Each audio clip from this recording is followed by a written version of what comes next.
يعني لما تكون انت مديون ويعني تبقشش على دول تانية انه احنا هنشيل لهم المديونية بتاعتهم. يعني الاعلان عن التنازل عن مديونية 3 مليون دولار للخطوط الجوية السودانية. طبعا في ناس بتحللها تقولك عشان السودانيين يمشوا. طب ما الطيران ده رايح جاي، ما هيمشي ويجي غيرهم. يعني هم رايحين جايين عاملينها سليوة يعني. مع ان المفروض اللاجئ ده ما بيرجع بلده المفروض ما يدخلش تاني، لا هم عارفين السكة كويس جدا.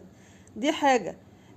يعني انا كمواطن بتكلم لان او كمواطنة يعني بتكلم لان الديون دي مين اللي هيدفعها؟ ما هو انا واولادي واحفادي واحفاد احفادي.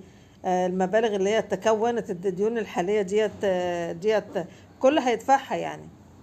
وبعدين يعني الناس اللي احنا عاملين لهم الكلام دوت، ما هم قاعدين في مصر هنا بياكلوا ويشربوا، هيقول لك بجروشنا. لا، انت بتدخل في الدعم، بتدخل في الحاجات المستورده بالدولار اللي هو بيغلي علينا كل حاجه، بتدخل في الطاقه، في كل حاجه بداخل فيها.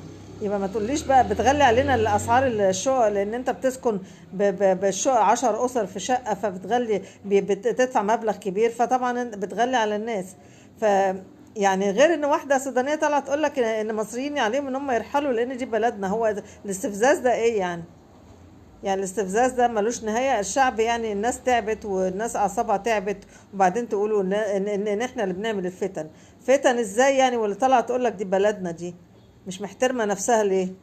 ما حدش قال لها دي فتن ليه؟ ما حدش قام يجري يتبلغ يبعت بلاغ ليها عليها ان هي بتستفز المصريين؟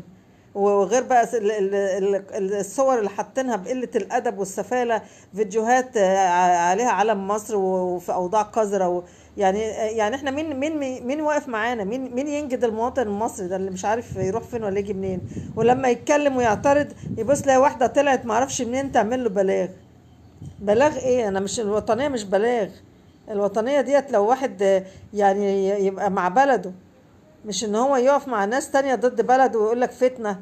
لا، الفتنة ان انت تسيب الناس تهدر كرامة المواطن في ارضه.